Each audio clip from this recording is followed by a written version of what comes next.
All right, this is going to be a variation of the Pallof press. I've been using this a lot lately with people with balance issues. I want to go through an easiest to more challenging version. It may not be a bad idea to start with the easy, even if it feels like it's really easy as a warm-up, just so you kind of get the feel for things as you progress into the harder position.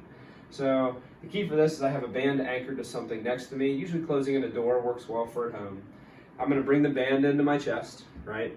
Now my feet position is how I make this easier or harder. So starting off, I'm just going to have my feet about shoulder width apart. I'm going to have a little bit of tension on the band, so my hands are in front of me, and I'm going to reach straight out, and I'm going to come back in.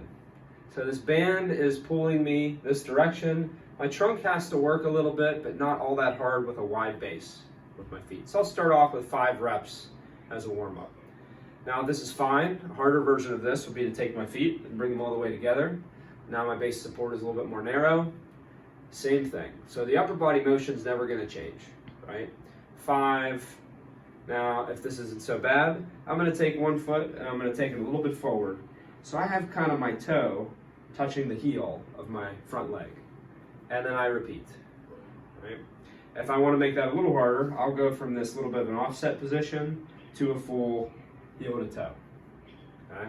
Making me progressively more unstable. So if I get to this point and I'm really falling all over the place, well then, if I can't control it, I need to widen my base a little bit, right? And that may be the position that I focus. I might do 10 to 15 in this position where I feel like now I have somewhat of a challenge. Now I'm going to repeat this whole sequence facing the other way. So, I would just turn around, so my back would be facing now where my front was facing. Once again, I would start with feet wide. This would be my easy warm-up.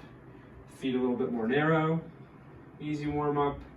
Feet offset, working my way towards this heel to toe position. Now, if I wanted to make this even harder, if I was really doing great at this exercise, what I could start to do, and I'm just going to drop the band and kind of show you my foot position, instead of me being equal, 50-50 weight on both feet, I can start to de-weight my back foot.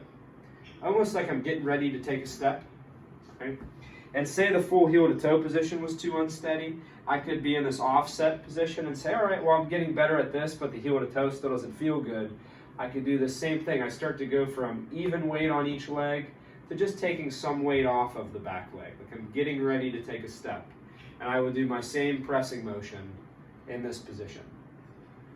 So quick recap: wide, narrow, staggered, full heel to toe. If full heel to toe is too hard, but staggered is getting kind of easy, I can go from the staggered to de-weighting my back leg to where I have more weight just on this front leg. All options with the Pallof press, like I said, the bottom changes, the top never does.